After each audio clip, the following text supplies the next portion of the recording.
अ सम of ₹1000 हजार रुपए जो है वो इन्वेस्ट किए गए एट 8% सिंपल इंटरेस्ट पर। तो 8% सिंपल इंटरेस्ट पर 1000 रुपए इन्वेस्ट कर दिए गए हैं। तो हमको क्या कैलकुलेट करना है, इंटरेस्ट कैलकुलेट करना है at the end of each year. तो 1 साल बाद कितना इंटरेस्ट हुआ, 2 साल बाद कितना इंटरेस्ट हुआ, और ये भी हमको फाइंड आउट करना है कि ये जो इंटरेस्ट है वो एपी फॉर्म कर रहे हैं क्या, मतलब 1000 रुपए सिंपल इंटरेस्ट पे रखा हुआ है, इन्वेस्ट किया हुआ है। 1 साल बाद 1000 रुपए का सिंपल इंटरेस्ट पे 8% पे इतना रुपए हुआ। तो 2 साल बाद दोनों इंटरेस्ट ऐड होके 2 साल का होगा, फिर तीनों इंटरेस्ट ऐड होके 3 साल का होगा। ऐसे करते करते हमको ये भी फाइंड आउट करना है interest at the end of the 30 years. ये वाला फैक्ट जो हमें दिया हुआ है इसका इस्तेमाल करके। तो सबसे पहले हमको तो 1000 रुपए दिए हुए हैं, तो वो ए हो गया हमारा पहला टर्म। अब उसमें 8% इंटरेस्ट लग रहा है। Interest at the end of first year हमको कितना मिलेगा, ओनली 8% लेना है। तो 8% ऑफ 1000 इज 8/100, 0 कट हो जाएगा तो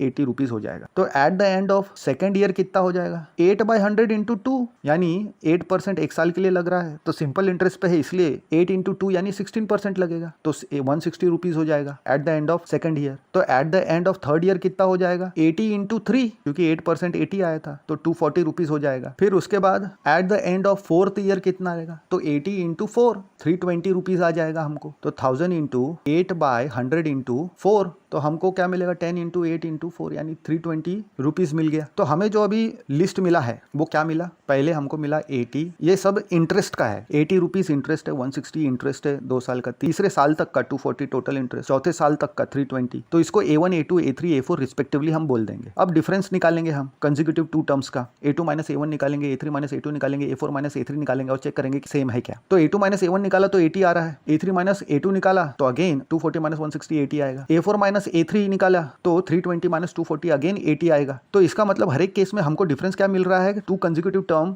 जो लिस्ट में से हमने लिए हैं कोई भी, उसका डिफरेंस हमको सेम मिल रहा है। इसका मतलब ये जो 80 है हमारा कॉमन डिफरेंस हो गया, यानी D इज इक्वल टू 80 हो गया। यानी हम कह सकते हैं ये जो लिस्ट हमने ऑब्टेंड किया as per the condition given in the question, arithmetic progression show कर रहा है, ये हम कह सकते हैं। तो अब अरिथमेटिक प्रोग्रेशन शो कर रहा है, तो नेक्स्ट क्वेश्चन ये बोलता है कि हमको जो इंटरेस्ट है at the end of 30 years वो निकालना है। तो हमारे पास जनरल फॉर्म में क्या है, A plus A comma A plus D comma A plus 2D comma A plus ये है। तो AN के लिए फॉर्मूला है हमारे पास, AN is equal to A plus N minus 1 into D, इसको A बोल देंगे। तो इसमें हम N की जगह 30 पुट कर देना है, A और D की वैल्यू पुट कर देंगे। तो A30 is equal to 80 plus 29 into 80, तो A30 इज इक्वल टू हमको क्या मिलेगा, 80 plus 2320, A30 is equal to 2400 rupees हो जाएगा। तो जो इंटरेस्ट हमको मिलेगा at the end of 30 years वो कितना मिलेगा, ₹2400 आंसर।